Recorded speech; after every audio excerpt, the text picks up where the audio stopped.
नमस्कार दोस्तों, स्वागत है आपका अपने YouTube चैनल सौर्य एकेडमी पे। तो फ्रेंड्स, आज हम बात करेंगे, हमने परीक्षावाणी रिवीजन सीरीज चलाई थी। उसके अंतर्गत हमने जो सिंगल लाइनर क्वेश्चन है उनको यहाँ पर समाप्त कर लिया था, यानी कि उनको यहाँ पर पढ़ लिया था। आज हम इसके अंतर्गत परीक्षावाणी का जो पहला चैप्टर है, यानी कि अध्याय 1 उत्तराखंड शासनिक प्रशासनिक एवं ढांचा, इसको यहाँ पर पढ़ते हुए चलेंगे। देखिए फ्रेंड्स, जो ये परीक्षावाणी है ये लेटेस्ट अपडेट यानी कि 16वां संस्करण हमारे पास परीक्षावाणी का है और इसी 16वें संस्करण से हम ये चैप्टर करवा रहे हैं और इसमें सारे अपडेट आपको देखने को मिलेंगे, यानी कि 2025 तक के इसमें अपडेट देखने को मिलेंगे। जिन्होंने इससे पहले की क्लासेस नहीं देखी है, यानी कि जो हमने सिंगल लाइनर क्वेश्चन करवाए हैं, जो वन लाइनर क्वेश्चन थे, उनकी हमने करीब 50 से 55 क्लासें यहाँ पर करवाई हैं, जिसमें हमने उन क्वेश्चनों को पढ़ा है और उसी के साथ साथ उनके अतिरिक्त तथ्यों को भी हमने पढ़ा है। तो चलिए फ्रेंड्स, शुरू करते हैं। जिन्होंने अभी तक सब्सक्राइब नहीं किया है वो कर लीजिए और साथ ही साथ हमारे टेलीग्राम ग्रुप से जुड़ने के लिए लिंक हमने डिस्क्रिप्शन बॉक्स में दिया है, वहाँ से आप इसकी PDF डाउनलोड कर सकते हैं। तो आज का हमारा पहला अध्याय यानी कि चैप्टर 1 है उत्तराखंड शासनिक प्रशासनिक ढांचा, जिसके अंतर्गत हम उत्तराखंड के निर्माण से लेकर उत्तराखंड की जो राज्य चिन्ह है उसके बाद उत्तराखंड में मुख्यमंत्री, राज्यपाल, विधानसभा, इन सबको पढ़ते हुए चलेंगे। आज के इसमें पहला पॉइंट है उत्तराखंड के गठन को लेकर। तो उत्तराखंड के गठन की अगर बात करें तो 13 हिमालयी जिलों को काटकर उत्तराखंड 9 नवंबर सन 2000 को 27वां राज्य के रूप में यहाँ पर गठन किया गया। और हिमालयी राज्यों में बात करें तो 11वां हिमालयी राज्य के रूप में उत्तरांचल राज्य का गठन किया गया था। बाद में इसका नाम उत्तराखंड हो गया। ये आप लोगों ने पहले भी पढ़ा होगा। उत्तराखंड कौन से नंबर का है तो 27वें नंबर का है और 11वां हिमालयी राज्य है। हिमालयी राज्यों में क्रम पूछेगा तो 11वां है और इसका गठन हुआ है 9 नवंबर सन 2000 को।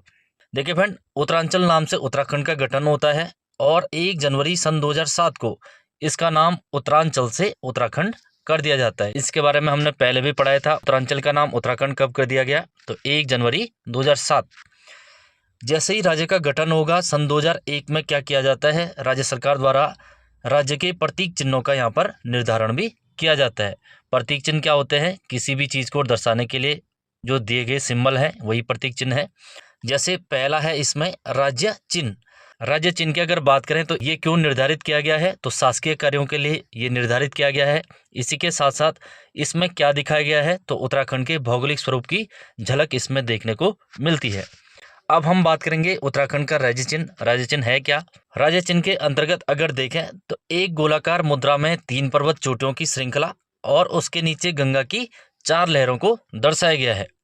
इसी के साथ साथ बीच की जो चोटी है वो अन्य 2 चोटियों से ऊंची है और उसी बीच की चोटी के मध्य में अशोक की लाट अंकित है। सम्राट अशोक का जो चिन्ह था अशोक की लाट, वो अंकित है और उसी अशोक की लाट पर एक वाक्य लिखा गया है सत्यमेव जयते, और वो कहाँ से लिया गया है, मुंडकोपनिषद से लिया गया है। तो आपको याद रखना है राज्य का राज्य चिन्ह क्या है तो एक गोलाकार मुद्रा में 3 पर्वत चोटियाँ और बीच वाली ऊंची है और इसी पर अशोक की लाट अंकित है और इसके नीचे गंगा की 4 लहरें दिखाई गई है और इस अशोक की लाट पर सत्यमेव जयते लिखा गया है, जो कि उपनिषदों में मुंडकोपनिषद से लिया गया है। तो ये आपको याद रखना है। अब अगला इसमें पढ़ेंगे राज्य पुष्प। राज्य पुष्प की बात करें तो सभी लोग जानते होंगे राज्य पुष्प कौन सा है। तो उत्तराखंड का राजकीय पुष्प ब्रह्मकमल है और ब्रह्मकमल की ऊंचाई की बात करें कि कितनी ऊंचाई पर ये पाया जाता है तो 4800 से 6000 मीटर की ऊंचाई पर ब्रह्मकमल पाया जाता है। ये भी आपको याद रखना है। और उत्तराखंड सरकार यानी कि हमारी सरकार ने इसको राज्य पुष्प घोषित किया है। देखिए फ्रेंड, इसके कुल की अगर बात करें तो एस्टेरेसी कुल का एक पौधा है और इसके वैज्ञानिक नाम की बात करें तो सुसोरिया अविलेटा।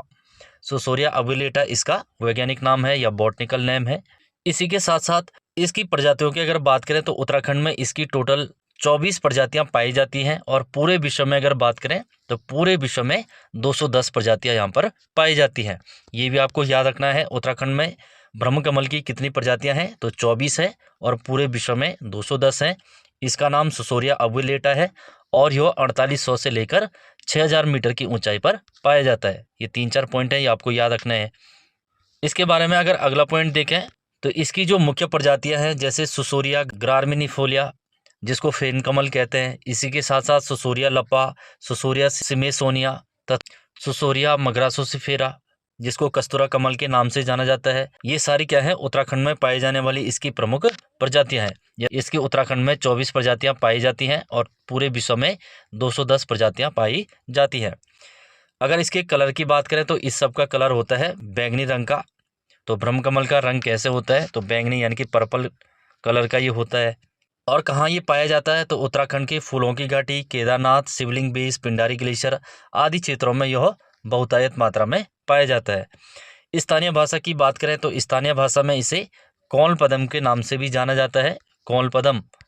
और इसका वेदों में भी उल्लेख मिलता है। वेदों के साथ साथ महाभारत में भी इसका उल्लेख हुआ है। तो महाभारत में ब्रह्मकमल के लिए किस शब्द का प्रयोग हुआ है, तो सौगंधिक पुष्प।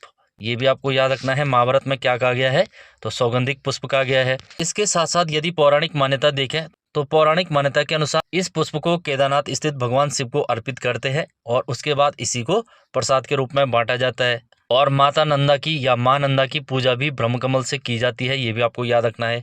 अगर ब्रह्मकमल के पौधों की ऊंचाई की बात करें तो 70 से 80 सेंटीमीटर ये ऊंचे होते हैं। और इनके खिलने का समय कब होता है, तो ये इंपॉर्टेंट क्वेश्चन है। तो इनके खिलने का समय जुलाई से सितंबर होता है, ये भी आपको याद रखना है। ब्रह्मकमल के खिलने का समय कब है, तो जुलाई से सितंबर है। अगला है राज्य पक्षी। राज्य पक्षी की अगर बात करें, राज्य पक्षी मोनाल है, जिसको हिमालय का मयूर भी कहते हैं। तो हिमालय के मयूर के नाम से प्रसिद्ध जो मोनाल है वही क्या है, उत्तराखंड का राज्य पक्षी है या फिर राजकीय पक्षी है। यदि मोनाल की बात करें कि कितनी ऊंचाई पर यह पाया जाता है, तो 2500 से लेकर 5000 मीटर की ऊंचाई पर यह घने जंगलों में पाया जाता है। ये भी 2 टाइप का होता है, एक मोनाल और दूसरा डफिया। ये एक ही प्रजाति के पक्षी हैं। इसमें जो मादा होती है उसी को मोनाल कहते हैं और जो नर है वो डफिया होता है। तो डफिया और मोनाल एक ही प्रजाति के हैं। देखिए फ्रेंड, अगर मोनाल की बात करें उत्तराखंड के साथ साथ ये किन किन राज्यों या देशों का राजकीय या राष्ट्रीय पक्षी है, तो हिमाचल का ये राजकीय पक्षी है और नेपाल का राष्ट्रीय पक्षी मोनाल है, ये भी आपको याद रखना है। अगर मोनाल के वैज्ञानिक नाम की बात करें तो मोनाल का वैज्ञानिक नाम लोपोफोरस इम्पीजेनस है। ये इंपॉर्टेंट पॉइंट है, मोनाल का वैज्ञानिक नाम लोपोफोरस इम्पीजेनस। इसका अगला पॉइंट देखेंगे तो उत्तराखंड में इसकी कुछ प्रजातियां जैसे कि इपेलस है, स्केलेटरी है, ल्यूरी है, इसी के साथ साथ ल्यूफोफोर्सियंस है, ये सारी उत्तराखंड में पाई जाने वाली इसकी प्रजातियां हैं। उत्तराखंड के साथ साथ अगर बात करें कि मोनाल कहाँ कहाँ पाया जाता है, तो कश्मीर में है, असम है, नेपाल है। इसी के साथ साथ जो पहाड़ी राज्य है नॉर्थ ईस्ट के, वहाँ पर ये पाया जाता है। नेपाल की बात करें, नेपाल में इसे किस नाम से जाना जाता है, मन्याल या मुन्याल नाम से जाना जाता है, ये भी आपको याद रखना है।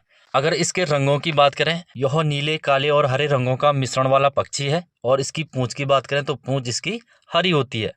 और जो इसमें नर होता है यानी कि जो डफिया होता है, उसी के सिर पर कलगी होती है। जैसे मोर के सिर पर कली होती है, वैसे ही जो नर मोनाल यानी कि डफिया है उसी के सिर पर कलगी होती है। देखिए फ्रेंड, इसकी एक विशेषता है, यह कभी भी अपना घोंसला नहीं बनाता है, बल्कि ये अपने जो अंडे है कहाँ देता है, चट्टान या पेड़ के छिद्रों में देता है। ये भी आपको याद रखना है, मोनाल अपना घोंसला नहीं बनाता है, अपने अंडे कहाँ देता है, चट्टान या पेड़ के छिद्र में देता है। अगर इसके प्रिय भोजन की बात करें तो मोनाल का प्रिय भोजन आलू है। खासकर ये आलू एग्जाम में आया हुआ क्वेश्चन है। मोनाल का प्रिय भोजन क्या है, आलू है। आलू की फसल को यह बहुत नुकसान पहुंचाता है, जो पहाड़ी क्षेत्र के लोग हैं वो जानते होंगे। इसी के साथ साथ ये वनस्पति या कीड़े मकोड़े इनको भी अपने आहार में शामिल करता है और मुख्यतः कौन सा है, तो आलू है। अगला पॉइंट जो मोनाल के बारे में है, मांस और खाल के लिए इसका शिकार अधिक देखने को मिल रहा है, जिस कारण इसको रेड डाटा बुक में शामिल किया गया है। जो IUCN की लाल सूची है या रेड डाटा बुक है उसमें शामिल किया गया है, क्योंकि ये विलुप्त होने की कगार पर है। इसका अत्यधिक मात्रा में शिकार किया जाता है, इसी कारण इसको IUCN की रेड डाटा बुक में शामिल किया गया है। अब हम पढ़ेंगे राज्य पशु। देखिए फ्रेंड, राज्य पशु की अगर बात करें तो उत्तराखंड सरकार ने कस्तूरी मृग को राज्य पशु घोषित किया है, जो कि 3600 से लेकर 4400 मीटर की ऊंचाई पर उत्तराखंड में पाया जाता है। उत्तराखंड के घने जंगलों या फिर हिम शिखरों में ये पाए जाते हैं 3600 से लेकर 4400 मीटर की ऊंचाई पर। जो ये राज्य पशु यानी कि कस्तूरी मृग है, ये भी विलुप्त होने की कगार पर है, क्योंकि इसका भी अत्यधिक मात्रा में शिकार हो रहा है। और अगर इसकी बात करें तो इसकी प्रजाति कहाँ कहाँ पाई जाती है, तो राज्य के अंदर केदारनाथ, फूलों की घाटी, उत्तरकाशी के साथ साथ जो पिथौरागढ़ जनपद है, इन क्षेत्रों के जंगल में राज्य पशु कस्तूरी मृग पाया जाता है। अगर इसकी बात करें तो इसकी उत्तराखंड में कितनी प्रजातियां पाई जाती हैं, तो उत्तराखंड में इसकी 4 प्रजातियां पाई जाती हैं। देखिए फ्रेंड, ये आपको याद रखना है, क्योंकि ये एग्जाम में कंफ्यूज होते हैं, किसकी 24 प्रजातियां हैं, किसकी 4 प्रजातियां हैं, कौन 210 है, कौन 87 है। इस टाइप से ही आपको नोट्स बनाते हुए या याद करते हुए चलने हैं। तो कस्तूरी मृग की कितनी प्रजातियां हैं उत्तराखंड में? तो 4 प्रजातियां हैं। उत्तराखंड के अलावा अगर कस्तूरी मृग की बात करें तो ये कश्मीर में पाया जाता है, हिमाचल में पाया जाता है और सिक्किम जो नॉर्थ ईस्ट के पहाड़ी राज्य हैं वहाँ पर ये पाए जाते हैं। अगर इसके वैज्ञानिक नाम की बात करें तो मास्कस क्राइस्टोगेस्टर है या मास्कस क्राइस्टोगेस्टर है, इसका वैज्ञानिक नाम आपको याद रखना है। और अन्य इसको किस नाम से जाना जाता है? हिमालयन मस्क डियर के नाम से भी इसको जाना जाता है, इसका अन्य नाम है। इसके रंग की बात करें तो इसका जो रंग है इस प्रकार का होता है, तो भूरे रंग का ये पाया जाता है या फिर भूरे रंग का होता है और उसके ऊपर काले पीले धब्बे पाए जाते हैं। देखिए फ्रेंड, इसके पैर में 4 खुर होते हैं, यानी कि 4 खुरों वाला ये जानवर होता है। इसकी ऊंचाई की अगर बात करें, ऊंचाई 20 इंच के आसपास होती है और वजन की बात करें तो वजन 10 से 20 किलो तक इसका पाया जाता है। अगला पॉइंट जो इसकी विशेषता है, इसकी घ्राण और श्रवण शक्ति। घ्राण यानी कि सूंघने की शक्ति और श्रवण यानी कि सुनने की शक्ति। तो सूंघने और सुनने की शक्ति बहुत तेज होती है, इसी कारण ये बहुत दूर से अपने शिकार का भी अनुभव कर लेता है। और आत्मरक्षा की बात करें तो आत्मरक्षा में इसमें सींग नहीं पाए जाते हैं, सींग के बजाय क्या होते हैं इसमें 2 दांत पाए जाते हैं जो बाहर की ओर निकले होते हैं, बड़े बड़े जो दांत होते हैं। और इनकी एवरेज उम्र की बात करें तो औसत ये 20 साल तक जिंदा रहते हैं, यानी कि एवरेज उम्र इनकी 20 वर्ष हो जाएगी। अगर इनमें मादा की गर्भधारण क्षमता देखें, इनकी गर्भधारण क्षमता 6 माह होती है और एक बार में प्रायः एक ही मृग जन्म लेता है, यानी कि एक बार में एक ही बच्चा इनका होता है। और कितने माह की अवधि में? तो 6 माह की अवधि में। अब अगला पॉइंट हम देखेंगे, इसका शिकार क्यों होता है, क्या इसमें ऐसा पाया जाता है कि जनसंख्या कम हो रही है? एक तो शिकार के लिए इनको मारा जाता है, दूसरा इसमें क्यों इनका शिकार होता है, तो इनमें कस्तूरी पाई जाती है। कस्तूरी क्या होता है? एक पदार्थ होता है जिससे सेंट वगैरह या फिर दवाइयाँ बनाई जाती हैं, है ना। तो कस्तूरी की बात करें तो ये केवल नर यानी कि मेल में पाया जाता है। और इसके निर्माण की बात करें तो 1 वर्ष से अधिक आयु का जो मृग होगा उसी के जन्नांग के समीप इसका निर्माण होता है और वहीं से ये निकाला जाता है। अगर बात करें कि एक मृग से सामान्यतः कितना कस्तूरी निकाला जाता है, तो 30 से 45 ग्राम कस्तूरी निकाला जाता है। और कितने वर्ष के अंतराल पर निकाला जाता है, तो प्रत्येक 3-3 साल के अंतराल पर निकाला जाता है। 3 पॉइंट आपको याद रखना है। पहला पॉइंट तो आपको याद रखना है, जो कस्तूरी है 1 वर्ष से बड़े उम्र के मृग के जन्नांग से प्राप्त होता है। दूसरा आपको याद रखना है कि एक बार में 30 से 45 ग्राम प्राप्त किया जाता है। तीसरा पॉइंट आपको याद रखना है, कस्तूरी प्रत्येक 3-3 वर्ष के अंतराल पर इनकी निकाली जाती है। तो 3 पॉइंट है, ये एग्जाम में आते हैं, ये आपको याद रखना है। और क्यों निकाला जाता है? बहुत ही सुगंधित ये पदार्थ होता है जिससे इत्र वगैरह बनाए जाते हैं। इत्र के साथ साथ दवाइयाँ भी इसकी बनाई जाती हैं या सुगंधित सामग्रियाँ बनाई जाती हैं। दवाइयों की बात करें तो निमोनिया, हृदय रोग, इसी के साथ साथ टाइफाइड, मिर्गी और ब्रांक्यूरिस, इन सारे रोगों की औषधि निर्माण में कस्तूरी सहायक होता है, इसलिए इससे कस्तूरी निकाला जाता है। देखिए फ्रेंड्स, इसके अवैध शिकार और जो इससे कस्तूरी प्राप्त की जाती है उसकी मांग अधिक होने के कारण 1972 में जो तत्कालीन उत्तर प्रदेश सरकार है, यानी कि तब तक उत्तराखंड नहीं बना था, उत्तर प्रदेश सरकार ने क्या किया है, चमोली के अंदर जो केदारनाथ वन्यजीव प्रभाग है उसी के अंतर्गत 975 वर्ग किलोमीटर क्षेत्र में कस्तूरी मृग विहार की स्थापना की थी, जिसको नाम दिया गया केदारनाथ वन्यजीव विहार। तो केदारनाथ वन्यजीव विहार की स्थापना कब हुई? तो 1972 में हुई। क्षेत्रफल कितना है? 975.20 वर्ग किलोमीटर। इसी के साथ साथ 1977 में क्या होता है, मैरूड़ी जो बागेश्वर में है, यहाँ पर भी कस्तूरी मृग अनुसंधान केंद्र की स्थापना की गई, क्योंकि जो कस्तूरी मृग है इसका अवैध शिकार हो रहा था। धीरे धीरे इसको बचाने के लिए सरकार ने मुहिम चलाई। और जो तीसरा वन्यजीव विहार है वो अस्कोट वन्यजीव विहार है और 1986 में पिथौरागढ़ के अस्कोट में इसकी स्थापना की गई। और ये भी किसके लिए है? तो कस्तूरी मृग के लिए है। और 1982 में अगर बात करें तो 1982 में चमोली जिले के ही अंदर क्या होता है, कांचुला खर्क में कस्तूरी मृग प्रजनन एवं संरक्षण केंद्र की स्थापना की जाती है, जिसको नाम दिया जाता है कांचुला खर्क कस्तूरी मृग प्रजनन एवं संरक्षण केंद्र। तो इसकी स्थापना कब होती है? 1982 में होती है। और 1986 में पिथौरागढ़ में अस्कोट वन्यजीव विहार की स्थापना होती है। अगर इसकी गणना की बात करें तो राज्य की वन्यजीव गणना 2008 के अनुसार कस्तूरी मृगों की संख्या 279 2005 में थी और अब कितनी हो गई है? 276 हो गई है, यानी कि इसकी आबादी घट रही है। अगला हम इसमें पढ़ेंगे राज्य वृक्ष। राज्य वृक्ष की अगर बात करें तो हमारा राज्य वृक्ष कौन सा है? तो हमारा राज्य वृक्ष सदाबहार वृक्ष है, यानी कि बुरांस। बुरांस को ही राज्य सरकार द्वारा राज्य वृक्ष घोषित किया गया। देखिए फ्रेंड, बुरांस की विशेषता है ये बसंत के मौसम में अपने रंग बिरंगे फूलों से खिलता है ना। इससे जूस, दवाइयाँ वगैरह बनाई जाती हैं। बुरांस की अगर बात करें तो इसका वैज्ञानिक नाम है रोडोडेंड्रॉन अर्बोरियम है। रोडोडेंड्रॉन अर्बोरियम, ये भी आपको याद रखना है। और इसके बारे में जो अगला पॉइंट है, ये शुद्ध रूप से या विशुद्ध रूप से पर्वतीय वृक्ष है जिसे मैदान में नहीं उगाया जा सकता है। ये भी आपको याद रखना है। बुरांस कैसा वृक्ष है? तो पर्वतीय शीतोष्ण वृक्ष है। पर्वतीय शीतोष्ण, शीतोष्ण यानी कि शीत यानी कि ठंडा, उष्ण यानी गर्म, जहाँ पर ठंडा और गर्म बराबर मात्रा में हो, तो वैसा वृक्ष है बुरांस। तो बुरांस कैसा वृक्ष है? पर्वतीय शीतोष्ण सदाबहार वृक्ष है। अगर इसकी बात करें कि वो कितनी ऊंचाई पर पाया जाता है, तो 1500 से लेकर 4000 मीटर की ऊंचाई पर ये पाया जाता है। और इसके फूलों का रंग चटक लाल होता है, एकदम से डार्क रेड कलर का इसके फूल होते हैं। और जैसे जैसे ऊंचाई पर जाओगे वैसे वैसे इसके फूलों का रंग बदलने लगता है। सबसे पहले तो चटक लाल यानी गहरा लाल होता है, उसके बाद हल्का लाल होता है। और 11000 फुट की ऊंचाई पर जाओगे तो इसका कलर पूरी तरह बदल जाता है, सफ़ेद बुरांस पाए जाते हैं। ये पॉइंट भी आपको याद रखना है। सफ़ेद बुरांस कितनी ऊंचाई पर पाए जाते हैं? तो 11000 फीट की ऊंचाई पर। अगर इसके खिलने की बात करें तो बुरांस का फूल मकर संक्रांति के बाद गर्मी बढ़ने के साथ साथ धीरे धीरे खिलना शुरू होता है और बैसाखी तक पूरा खिल जाता है। यानी कि फरवरी से अप्रैल के मध्य इसके जो फूल हैं उनके खिलने का समय होता है। और जैसे ही उसके बाद गर्मी पड़ेगी फिर सूखकर इसके फूल गिर जाते हैं। अगर बात करें कि इसके फूलों से क्या क्या बनाया जाता है, तो इसके फूल सबसे पहले प्रयोग तो जूस के लिए होता है। जूस के साथ साथ हृदय रोग के लिए ये काफ़ी लाभकारी है ना। और इसके फूलों से रंग भी बनाया जाता है। जो रेड कलर होता है इसके फूलों से, जो नेचुरल कलर होता है वो बनाया जाता है। ऊंचाई की बात करें तो कितना ऊंचा ये पेड़ होता है? तो 20 से 25 फीट इसकी ऊंचाई होती है। और इसकी लकड़ी की बात करें तो इसकी लकड़ी मुलायम होती है, अति मुलायम होती है या बहुत मुलायम होती है, जिस कारण इसको ईंधन के रूप में भी प्रयोग किया जाता है। और इसी के साथ साथ इसके जो पत्ते होते हैं उनको खाद के रूप में बनाया जाता है या खाद के रूप में प्रयोग किया जाता है। गायों को बिछाने के लिए प्रयोग किया जाता है। वन अधिनियम 1974 में इसे संरक्षित वृक्ष घोषित किया है। ये भी आपको याद रखना है। बुरांस को संरक्षित या रिजर्व वृक्ष कब घोषित किया गया? तो 1974 में। किस अधिनियम के तहत? तो वन अधिनियम के तहत।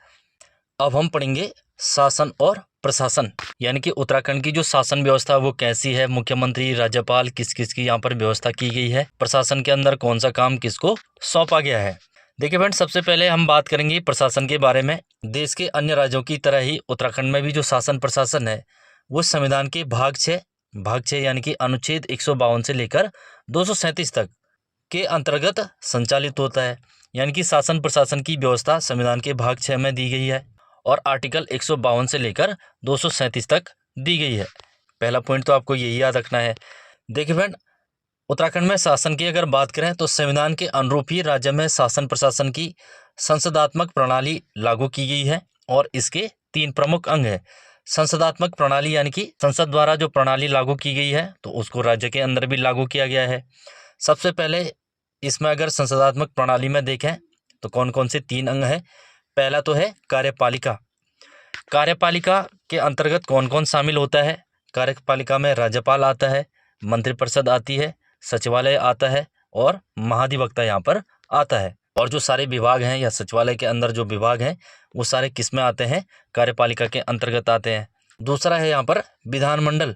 विधानमंडल जो कि राज्यपाल, विधानसभा और विधान परिषद इनके मिलने से बना होता है ना। जैसे देश के अंदर संसद को किससे मिलकर बनी होती है?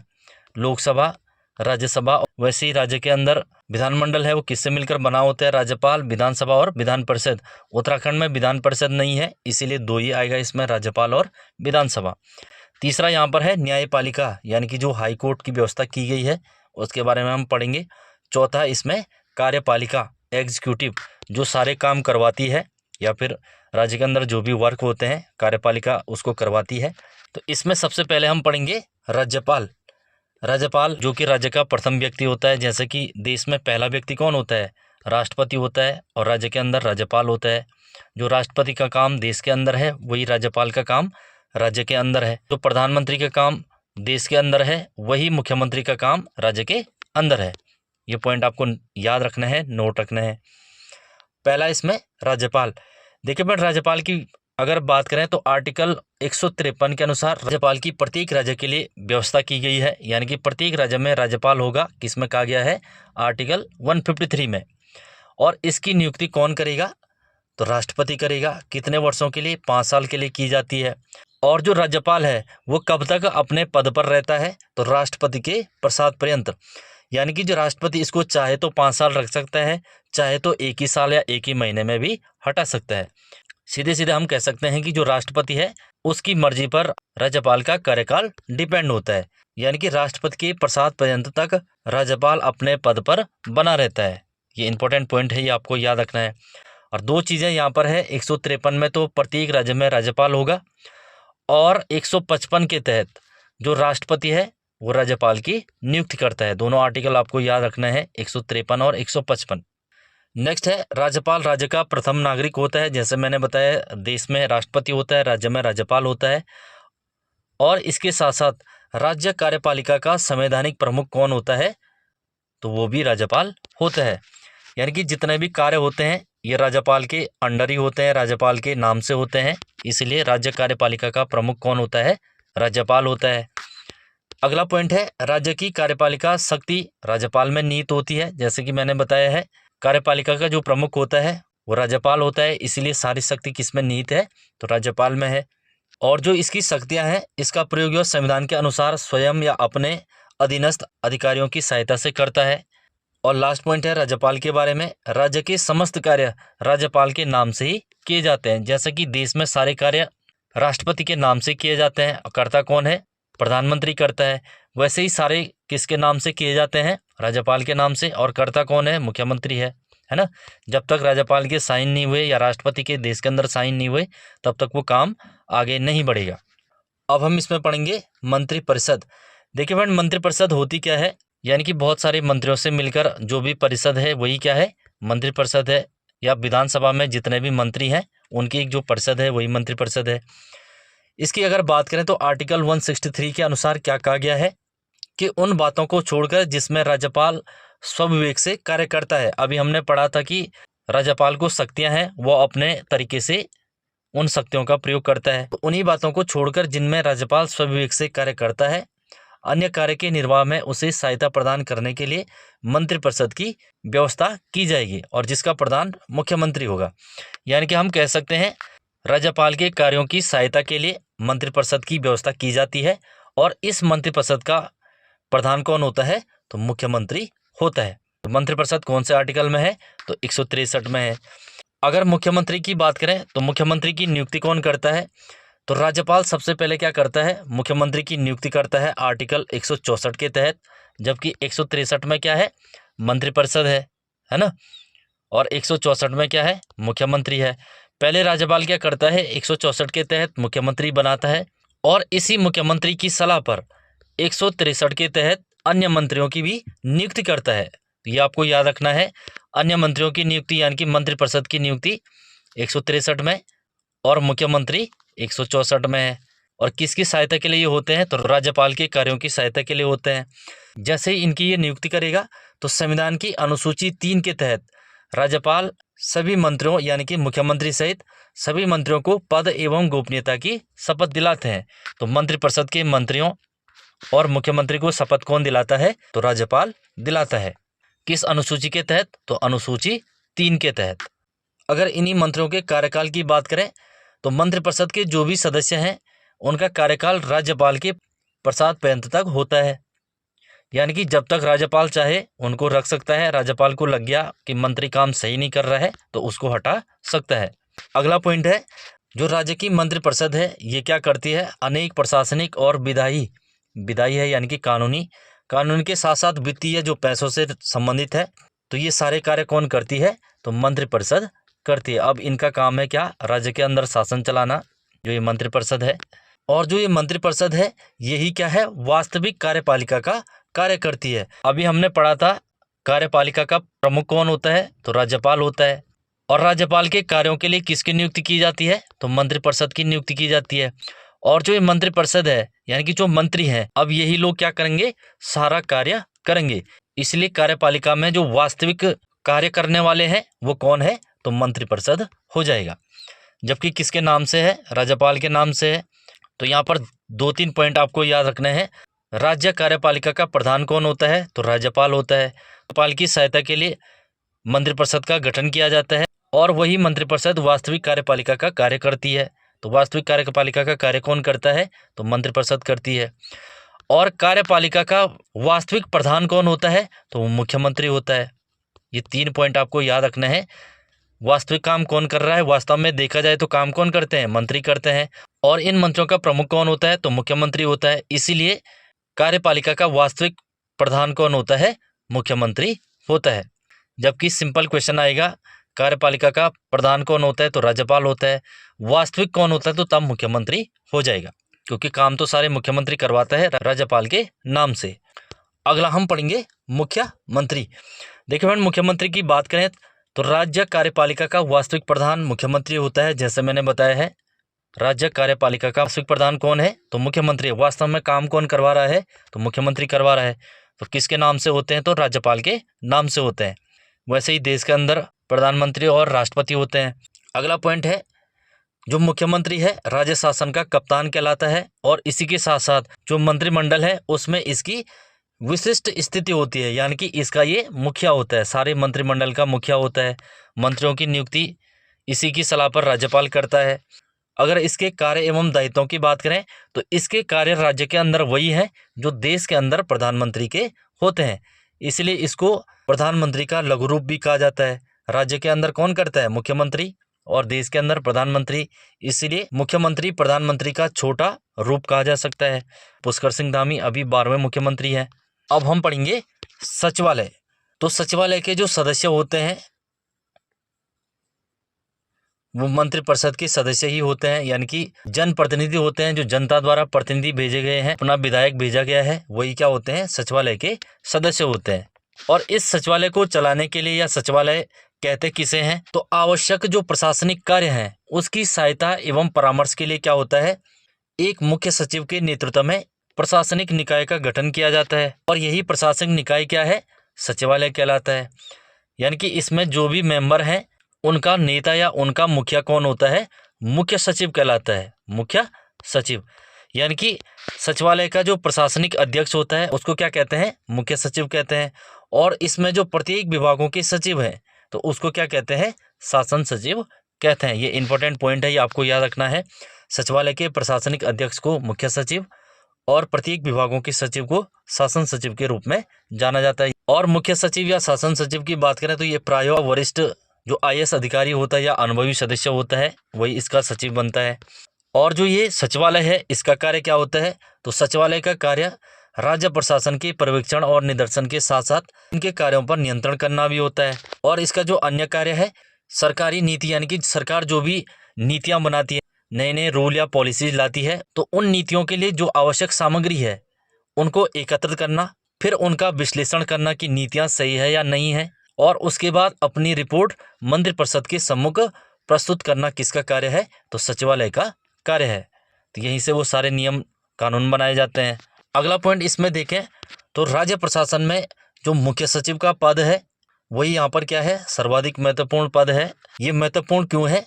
क्योंकि राज्य में जो स्थान और कार्य मुख्य सचिव का होता है वही केंद्र में, यानी कि देश के अंदर, संसद के अंदर कैबिनेट सचिव का कार्य होता है। यानी कि इसको कैबिनेट सचिव का लघु रूप मान सकते हैं। देश के अंदर कैबिनेट सचिव होता है और राज्य के अंदर मुख्य सचिव होता है।